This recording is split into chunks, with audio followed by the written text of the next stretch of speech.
Hello, and welcome to the next episode of the Live Your Spa Life show. The Spa and Spa Life, the SPA, is for Seek Power Always, that power within you to live your bigger work that you have here in the world. I am so thrilled to introduce to you my special guest today, Rick Oneal, who is with Team AHA. Rick enjoys the aha moments, those special moments when the light bulb comes on and it creates clarity. We're going to be talking about how you can get to that at any time and really come from that place. Rick has been training and coaching leaders for over 20 years. He is an international speaker, has presented keynotes, breakout sessions, and spiritual inspiration. He is the past president and foundation. Let me say that again. He is the past president of Foundations for Tomorrow and a lead facilitator for the past 10 years. Rick, welcome to the show. Thank you, Diane. Thanks for having me. Oh, it's great having you here. And, you know, you have had a background in sales and management. And as a certified professional and executive coach, there's one question that you love to ask people about if better is possible, is good enough? I'd love for you to elaborate a little bit more about that, and why is that one of your favorite questions? Yeah, it's one of those questions that when I first, bumped into it, it was like, oh yeah, because it kind of gave me a sense of where am I settling in my life and where could I be doing better for stuff that I really want? Because it's so easy to just get stuck and settled into our little comfort zone. So it just kind of encourages me to, pulls me out to, is there more? Is there more? Right. Well, it's funny. One of the things I talk to my clients about is like, just because you can do something, should you be doing that? And so when we ask ourselves these questions about how, where can we be better? Do you have people like lead with like, what is their strength and how does that come? Because I know that comes up a lot in coaching and in training around leading with your strengths versus shoring up some of the things that you're maybe not as strong in. Where do you step into with that? I definitely believe that our best stuff is in our strengths. It doesn't serve us to be someone that we're not, or if we're only a little bit of this, it doesn't work real well for us. I use a couple different personality profiles, and I love for people to use that to become aware of who they are and who they're with, because usually the person that we're in relationship with the most, we're very different from them. And to try to be like that person is not going to serve us or them or the relationship. Yet at the same time, we get to stretch ourselves to be a little bit of what we're not strong in. Let's say for me, I don't like spreadsheets, Diane. Oh, stick a fork in my eye. I'd rather choose that than sit down on the spreadsheet. My wife loves spreadsheets. She gets a cup of coffee Sunday morning, goes and does spreadsheet stuff.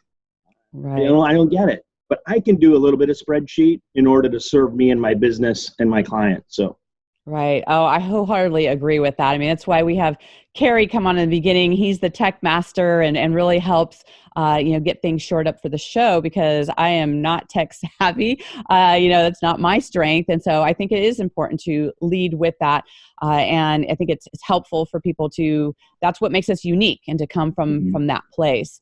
One of the things that you talk about is that we have two conversations going on all the time. Can you talk a little bit more about that? Yeah, we always, there's so much where this two sides comes into play. But we always have the internal dialogue that we have going on, the talk that we're having with ourselves. It's not always bad. Sometimes it's good and encouraging. But more often than not, it's negative. And we often will fall into believing that voice. Or it's a voice that is authentic to us, and we hold it back because speaking what would be authentic might not serve that moment. And then we have the conversation that we're having with other people. So even while I'm talking to you, Diane, I'm having a conversation with Diane and these other lovely people out there. But I also have my inner dialogue that it doesn't stop. It keeps going. So the more we can bring those two things in alignment and moving forward, the more connection and relationship we can create. Mm. One of the things that always kind of reminds me of that is that your mind is like a bad neighborhood. You shouldn't go in there alone, right? And that's where our mentors and our coaches come in to really support us in where are those thoughts leading us, and are they supporting us? Do you have any practices that kind of help either bring up more of the positive thoughts, put some of the negative ones in check? How do you help people navigate that? Yeah, man, there's so much out there. A couple things come to mind, and I'll lead with this one because most people that I end up working with deal with some kind of I can't stop it or some kind of anxiety that gets out of control. And one of the tricks I learned is this: because our minds, we can only think of one thing at a time. We can only have one thought happening at a time. So if that thought were to be to me, like I'll say right now, if I were to be thinking, man, how am I showing up here? Am I looking okay? Am I sounding okay? I probably wouldn't be functioning very well. So I'm letting that go. But one thing we can do is to think about something else. So if we're caught in thinking about, oh, is my son okay at soccer practice? I know he hurt his ankle. I hope he's going to be okay. And that's all we're dwelling on. We can switch our thought, as uncomfortable as it might be, to the plot of that movie I saw last night. And it can remove you from where you are. And it can be any thought you have. It could be about that awesome cinnamon roll you had the other day and how oozy the icing was on it. Oh, the cinnamon was so delicious. There was so much of it packed in there. So temporarily, we can separate ourselves from that hamster running on the wheel. He can get off the wheel for a little bit. Very tempted to get back on, and probably will. But you can choose to step on and off instead of just being on the wheel. Right. And there's another little trick that I use, and I use this one at night when I wake up and my mind starts thinking of all the things I want to do or what I haven't done. Play a game with yourself and pick two letters from the alphabet. Let's say it's H and B, right? What words can you come up with that have both the letter H and B in it? So right now I think, harbor, let me see what else, habitat. But once you start thinking of all these things, you're not thinking of that other thing over there anymore. Happy birthday. There you go, HB. Man. Yes.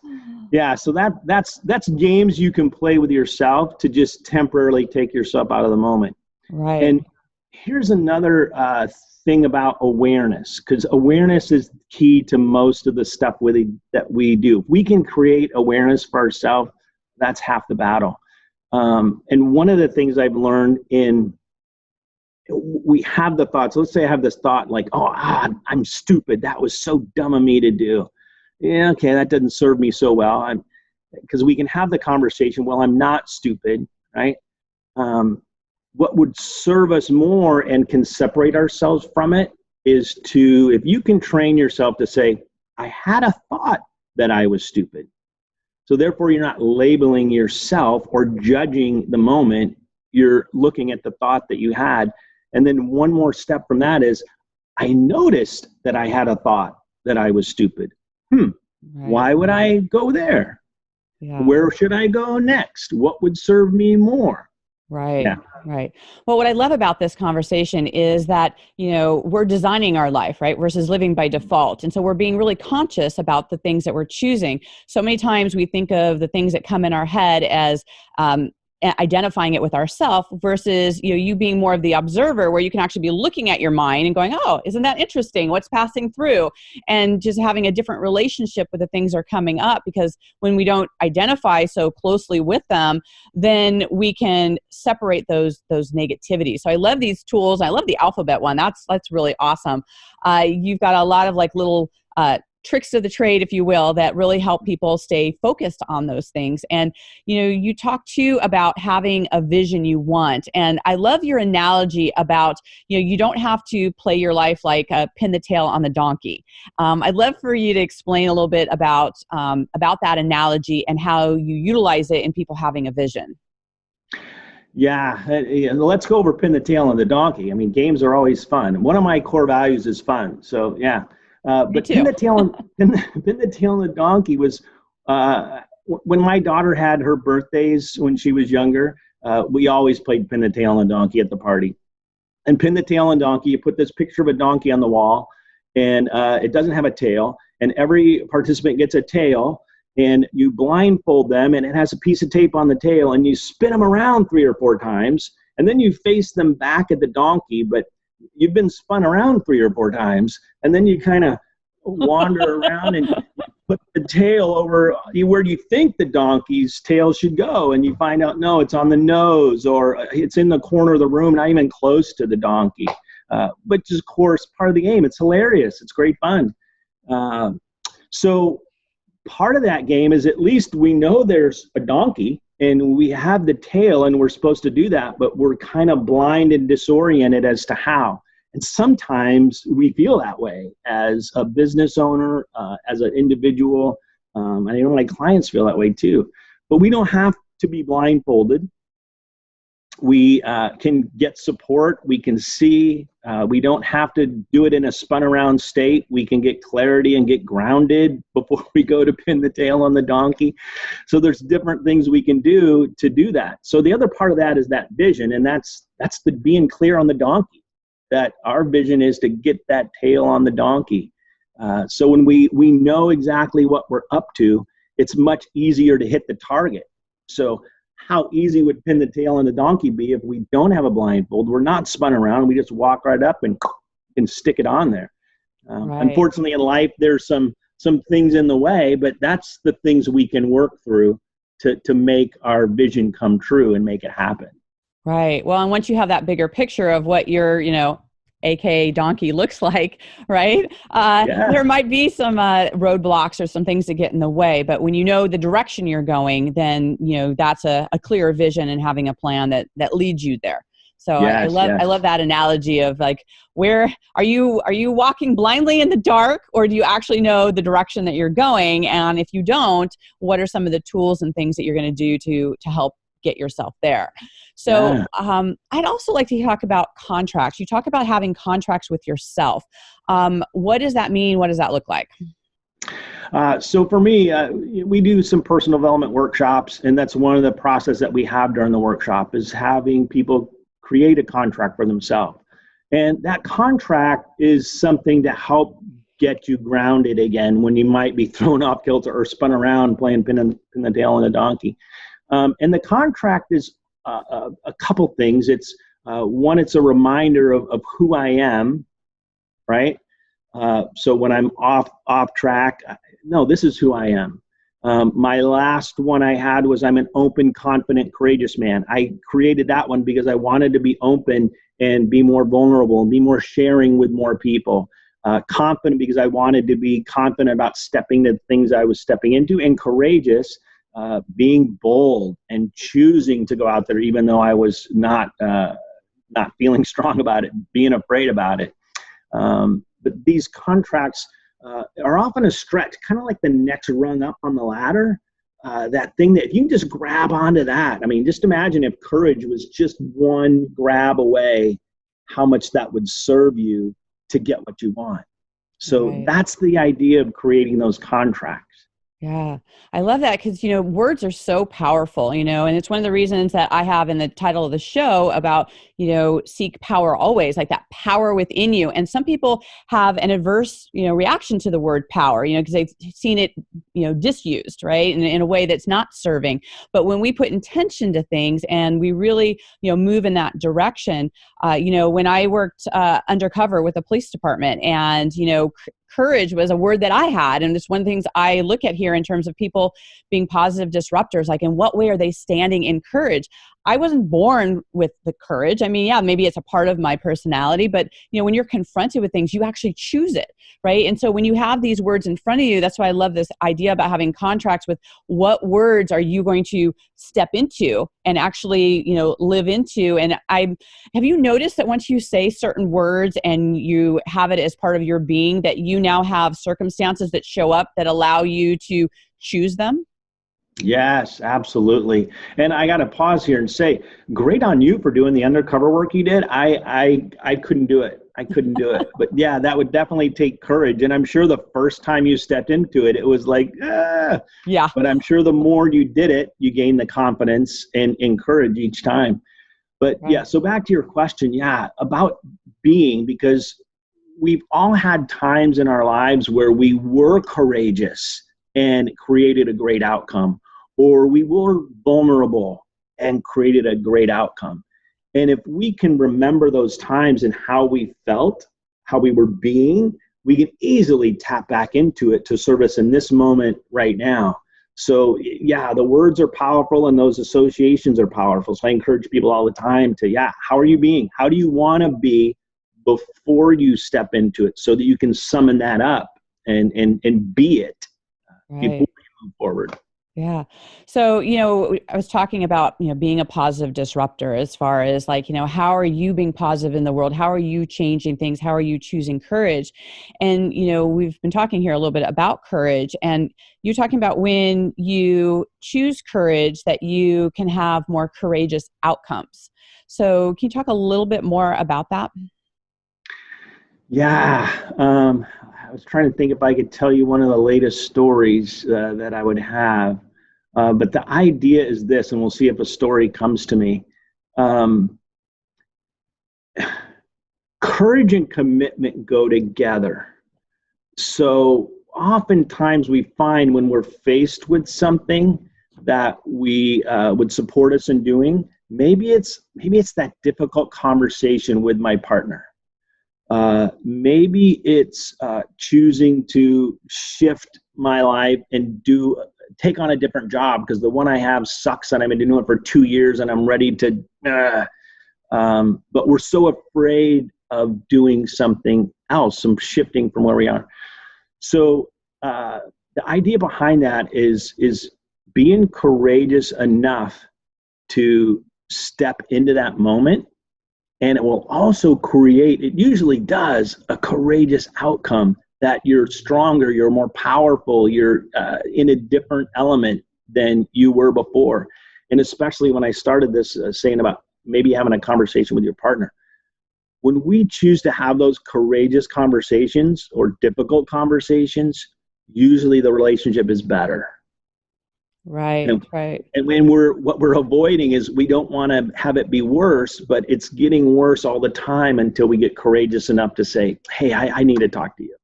Right, right. Well, and I love how, the conversation and having clarity, and I agree, there's a lot of things around, confidence and clarity that lead to that courage, that they're all kind of wrapped around to be there. And along the way, there can be these disempowering moments, right? And I'd love for you to share about like the board member, right? There was some conversation where there was misperceptions and things that happened about, questioning. I'd love for you to tell a little bit about that story because, when we share things that were disempowering in the moment, there's things that we learn from those things, and then we can step more into the things that empower us. Yes. Oh man, this is a great example, but horrible to live through. Just because of the feelings, and who likes feeling grungy feelings? Right. So we're working within our board for Foundations for Tomorrow to shift things up, and I've been doing most of the front end work for everything for years, and I can't do it anymore. So we're shifting and giving more things to other people. They're going to have to take them on. That's just going to have to happen. And that was a courageous conversation I got to have because I couldn't do it anymore. I realized, it wasn't going to get any better. So anyway, so this board member had presented some stuff because he wanted to be clear. And he's a dear friend. I know he loves me. I know he has our best interests at heart. But the wording that, and it was an email. Those aren't the best ways to communicate. But the wording was very direct. But it was just questioning about, hey, we have a conflict of interest. So it was just the questions that you would ask to find out if you had a conflict of interest. And I chose, I'm going to use my words, Diane, I chose to be hurt by it and take it as an attack instead of take it as, hey, here's questions to help us figure out where we are and where we want to go. Right. And through the conversation, we were able to work it all out. But here's where those two conversations come in. I had my own internal dialogue. I'm under attack. This guy doesn't believe me. He's questioning my motives, my ethics. How could this happen? And then there's the external conversation, the one that he was having with those questions, which then we as a board got to share both of those, and we got to clean some things up because of it. But when I read those questions, I felt so disempowered. The wind was just sucked out of my sails. I couldn't do anything else in relation to that. It was just like, I was dead in the water. Right, right. Well, one of the things I really love about this example as a disempowering moment is that you talk about, fear of difficult conversations. I think this is very universal, right? Because sometimes we project how someone's going to take something, what our meaning is around it. And, let's talk about the story that we make up around things. And so, how is it that we can, one, be more courageous, right? Stepping into having difficult conversations and see them as a pathway to have some clarity. Well,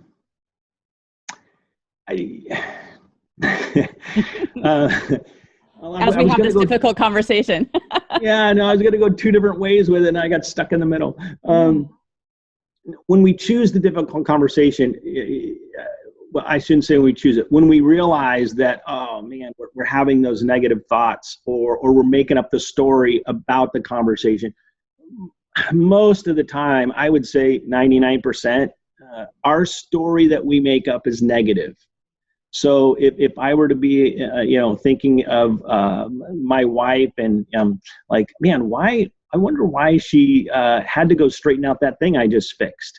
She probably doesn't trust that I can fix it right because she's a neat freak after all. So, man, I can probably never do anything right for her. So my story starts to be in this just negative spiral where if I were to go and ask her, hey, I was just curious, why did you straighten that thing out?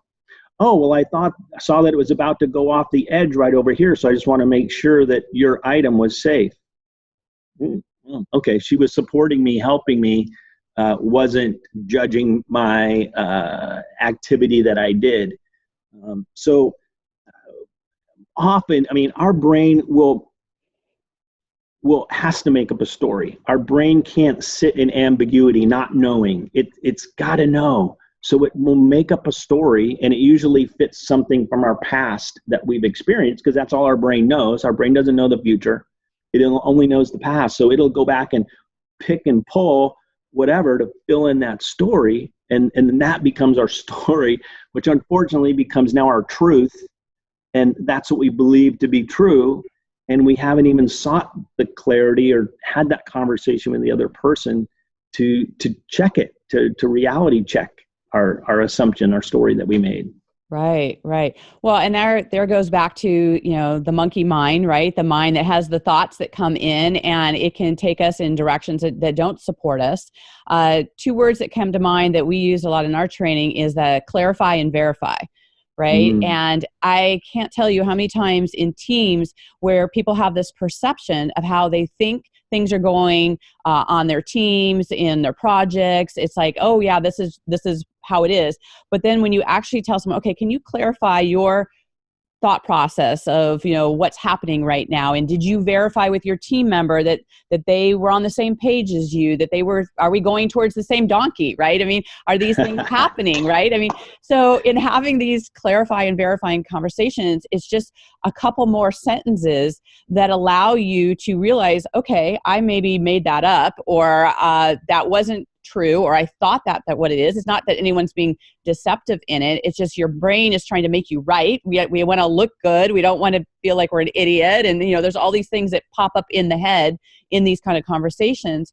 But knowing you can ask just a few more clarifying questions really allows you to, again, stand in your power, to really move forward with things, and utilize that difficult conversation as a tool. Do you find it helpful if you actually, if you notice that you're kind of in it with someone and maybe there's that tension that's happening, if someone would actually say, I'm recognizing this is going to be really difficult for me to say right now, and it's actually, I don't even have the words perfect, but I want to talk this through so that, we can get clear. Yes, yeah, very valuable. And just that, if just, back to the awareness of being aware that you are in it and where you're at in it, and being able to reset and come from a place of asking a question, getting back to where you're at. So valuable. One of the things I encourage is that we can always take a pause. I do it with my wife when we get in it. Sometimes it's like, time out. You get to walk away from the conversation, kind of let all the fight or flight stuff calm down a little bit and regroup. And because you walked away, you don't get to stay away. You get to come back. The conversation will continue, but just in a more maybe civilized manner. But here's one of the things I encourage people to do is take a pause, because we do it with our videos. We hit pause, the video stops, and it holds it right there. But we can go get our popcorn, change our state, get a drink, go to the bathroom, do whatever, come back to it, and we're in a different state than we were when we hit the pause. And then we hit play, and it continues going again. But in our lives, what we can do is pause, and I encourage people to breathe, assess what's going on, understand what are my choices, choose one, and then engage, hit play again, and keep on going. Right. Well, I find that there's a lot of correlation between how we do business and act with people and other aspects of our life. So you're an athletic man. You are avid in tennis and golf, and you are a strategic board game guy. Now, I don't know if you're playing this with your wife, Heather, or, your daughter, or who else you're doing that with, but do you find that when you're in that place that how your mind thinks through games are tools or strengths that you use in your work? Wow, that's a great question. No one's ever asked me that. But yeah, they're in play, and here's what I realized too, because I'm pretty good at the strategic board games. I've got some trophies from our local game group to prove it, and I will definitely make sure they see this video. But I realized that I can use my same wisdom and strategy in playing out my real life game. So I can use the tools that I have, the resources that I have, to create a winning outcome. Because we don't always have all the money, or we don't always have all the tools. We got to use what you have, and then maybe barter to get them, but definitely have a strategy to have the outcome that you want. So yeah, very valuable. Man, thanks for asking that question. My pleasure. Speaking of strategy, one of the things that I find has a big impact is our environments, right? The environments that we create and how we interact in them. We act differently in our bedroom versus our office and our kitchen. So one of the things I always like to ask our guests is, what is your favorite room in your home and why? I would say my bedroom, because I so value sleep. I'm with you. Sleep is the cornerstone of everything, because I know if I don't get sleep, I'm not thinking as clearly, I'm not acting as well, I'm grumpier, it's tougher to get stuff done. So yeah, that would be it. Yeah, I love that. Well, we've talked about some disempowering moments. Let's step into things that have empowered you when you've stood in your power. Anything come to mind around that? Oh man, there's a lot of times I can think, of course, when we're doing our work, whatever we do as humans, when we're in the flow, that's pretty empowering. We're just in it, and we're creating something great. We're doing something that's just in alignment with us, and it just happens. And man, that's always a great feeling. Same thing on the golf course. When you're really having a great round, you're not even aware of it. You're just playing the game. Oh, I got distracted there. So one of the times that I'm proud of myself for standing in my power was not a great thing to experience, but on the other side of it, I was like, wow, I handled that really well. So here's the story. We were doing an event down in California at a venue that hosts meetings and stuff like that. And one of our participants during a break had gone out and played on some playground equipment, and it broke, and she got hurt pretty bad.